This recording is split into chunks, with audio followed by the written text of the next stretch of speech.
Project 3C, and 4 are parent obstacle assessment and parent conversations.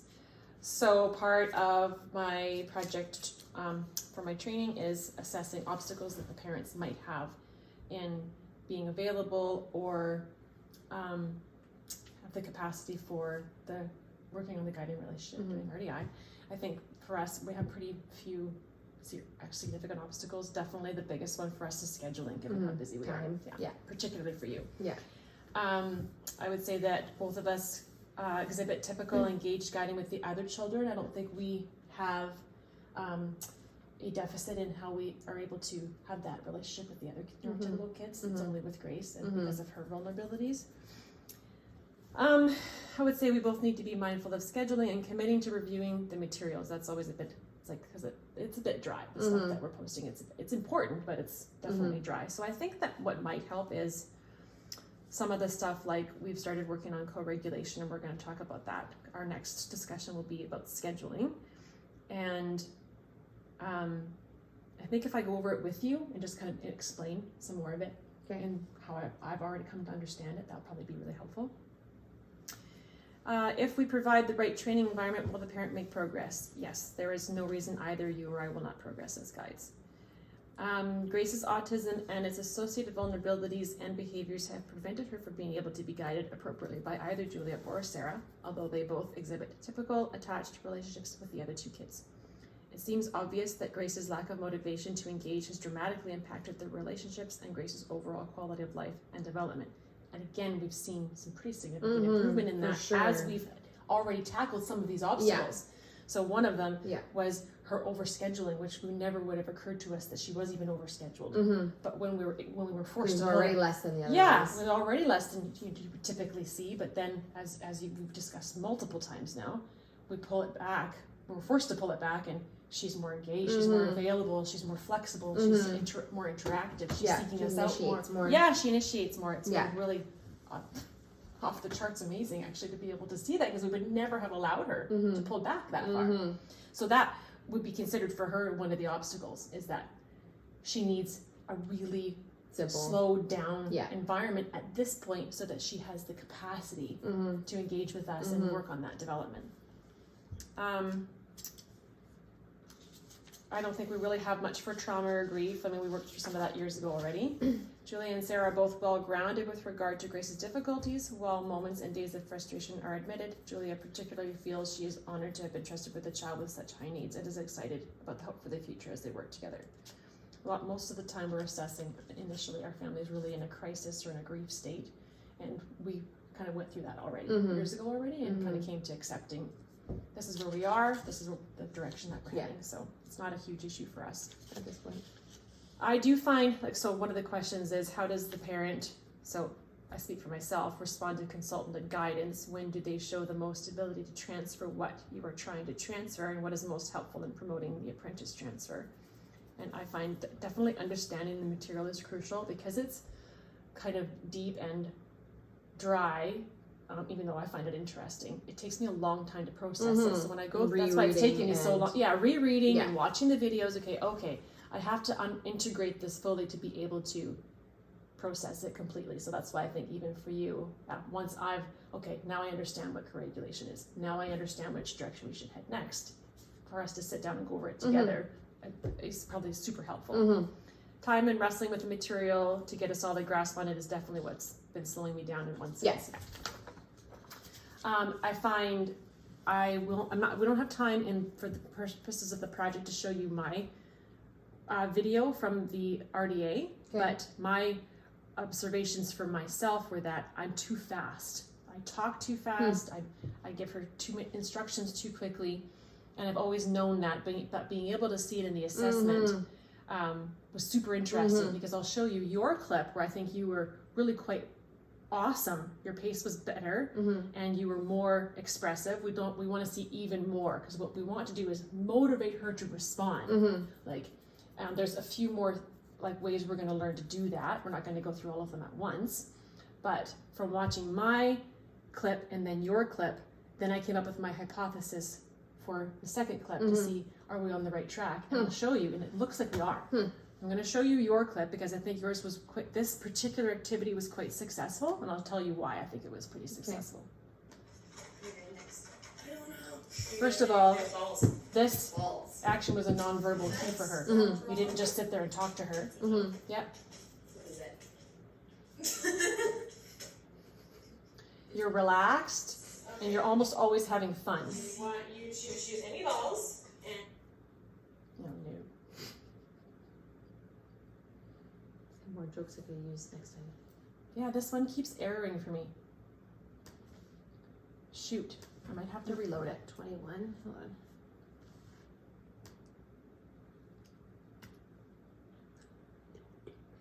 The other one worked. I don't know. You're gonna do play with balls. And then play as a team. No one wins or loses. What do you mean in play? What do you mean? Where's the ball for this? Right there. No, it's a smaller ball. No, that's not the one, but that was the one. Well, that one's a bit hard to do at the table, so But is it like ping pong? if you're at a game. Pong pong? This one's deflated. Okay, so you wait for her here. You're not pushing her. What do you want to play? What do you want to play? Mm-hmm. Pestering her with questions. Okay? Well, that just overwhelms her. Yes, I know. Every game, then you can do back and forth.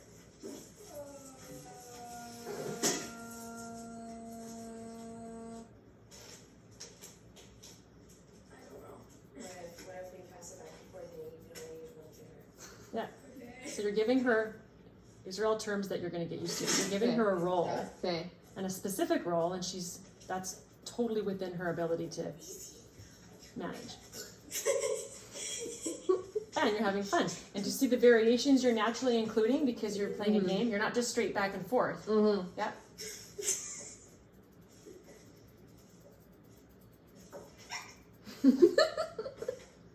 So that's what I mean. You're very expressive with yeah. her. Yeah.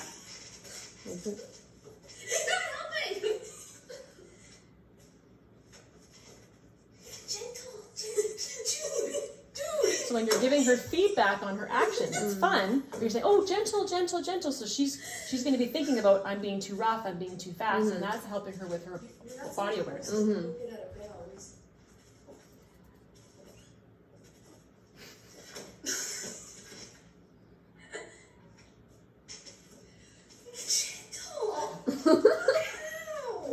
Wow! Oh wow! See how she's referencing you? She's watching you. Mm-hmm. Yeah. She's not just watching the ball. Mm-hmm.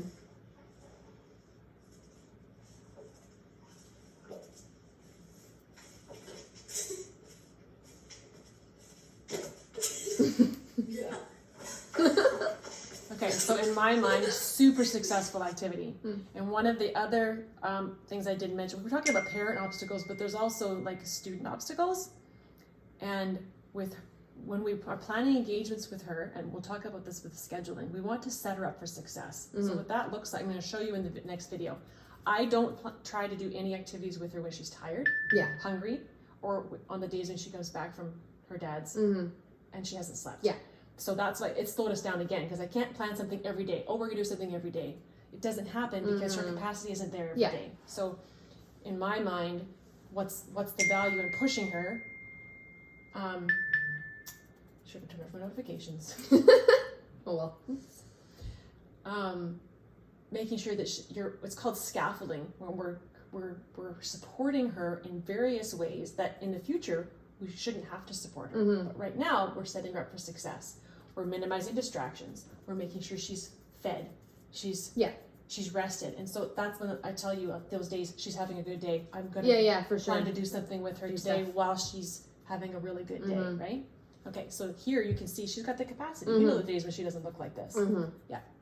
So I'm going to show you the other video, which is the RDA2, where I went, okay, my hypothesis is if I slow down my communication, scaffold the environment so she's situated appropriately, so there's no distractions, and she doesn't have her backpack, she's not been on screens, those kinds of things that we know affect her, and I increase my expressiveness because I really need to work on that with her, will I get more engagement from her than I was? Yeah, for seeing? sure. Okay, so let's watch the other one. It's pretty interesting.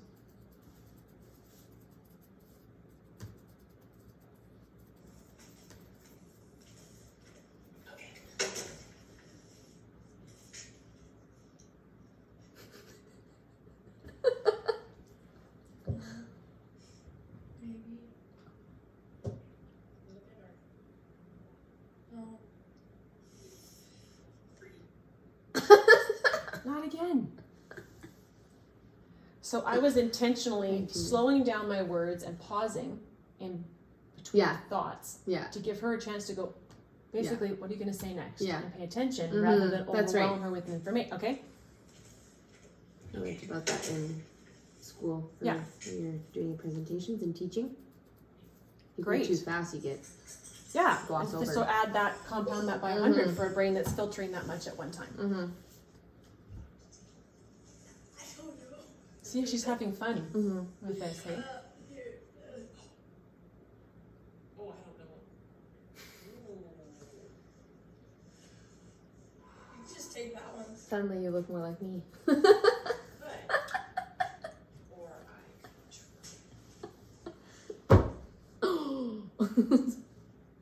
That's Where'd you gone? You're good at that. oh, is that what you do? You put it back on top? Yes.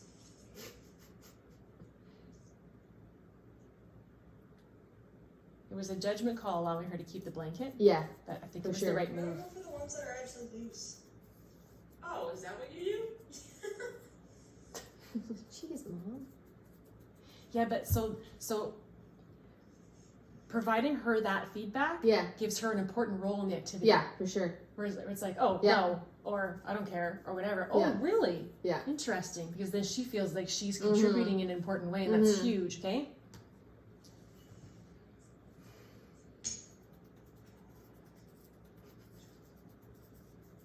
If I take this.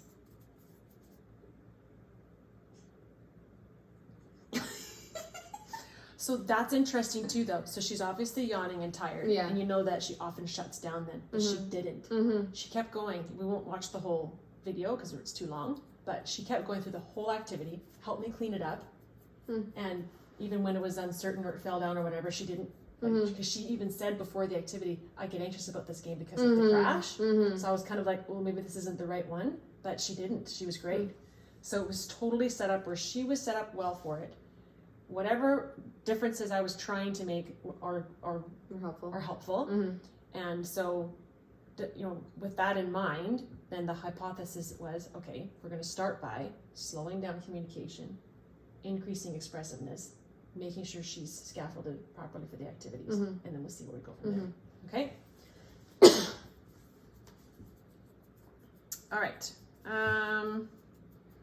Notes for parent conversations. My initial thoughts on Grace's assessment are that she's an extremely intelligent girl who is motivated to engage. She is interested in relationships with both of us and often seeks us out for interaction. She is willing to be guided, and the capacity for the guiding relationship is there. As we know, she has already come a very long way, both developmentally, socially, emotionally, and in overcoming obstacles with more work and hope ahead. My thoughts on obstacles for Grace, based not just on the RDA but on the family history, are that there are still a few that will help to focus on as we work to rebuild the guiding relationship. Keeping Grace's external social demands low has led to an increase in her ability to engage in reference, and this is something to keep in mind moving ahead. Grace becomes stressed and dysregulated with too many scheduling demands and activities. Minimal involvement outside the home possibly frees up capacity for her to work more effectively with us on RDI. Grace's communication processing speed appears to be slow. She has trouble filtering multiple stimuli, which we've seen in her since infancy.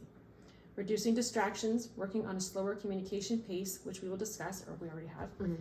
There's like specific things that we can do with that, not just slowing down how you talk, but how you pause in your communication, and even how you talk. We'll talk about declarative communication a different time, so that it just reduces the communication demand. Yeah. Reducing distractions, working on a slower communication pace, and planning engagements with her when she is rested and regulated will help scaffold for successful engagements. Regarding parental obstacles, I think we will have some things to keep in mind in order to have the best success with Grace. Scheduling is a big issue for both of us. We will be having another discussion specifically about that. That's another project, is a scheduling discussion. Okay. If we don't plan to put in the time, it doesn't happen. I think for myself, being clear on wanting to work on is key. It's been a little bit of a journey kind of getting started and figuring out where to even begin. Mhm. But now that I've got going with her on co-regulation, and we'll get you moving on that too, I think it's already becoming clear that this is going to be super effective. Okay. We will be discussing how you can be working with this with her also, and I'm thinking with the horses would be amazing. Not only with the horse itself, Yeah. but with you like doing stuff with her in a way where you're either taking turns or you're doing things that are together. Mm-hmm. What it has to be is something where you both have an important role that depends on each other. Yeah. And that sounds really complex, Engagement. but it's not. Yeah, it's like not you're over there and I'm over here, but you're stroking and then I'm stroking, and you're like that kind of thing. Mm-hmm. And even with the horse, she has to do some of that with the horse in order to ride it. Like she has to understand its feedback. That's why Maureen was always like, that is one of the best things she could be doing. Yeah. Not only is it teaching her to co-regulate with the animal, but the animal is using nonverbal behavior that she has to learn to read. Well, and she was quite fascinated with how much when she started getting freaked out, horses got nervous or like whatever. So Perfect. Yes. It kind of threw her off and made her worried. She was like, "Oh, if I get scared, then he's gonna get scared." That's so good. You didn't tell me that before. Yeah. That's so good. I think having a solid understanding of autism and what it is we are actually working on is really important. So we'll go over some more of that. I've gone over a few assignments with you, but we'll have another time to go over some of those later. This will help you understand her behaviors and why we are focusing on the process and the relationship instead of behavior and a specific outcome. So that's kind of one of the differences, is we're not looking at, we want her to stop this behavior or not have any more meltdowns, or although we have worked on the skin picking because that's self-harming. But the point is that if we work on that neural development from the relationship standpoint, a lot of these things are going to resolve themselves. Yeah, for sure. Yeah. Treating the problem, not the symptom. Yeah.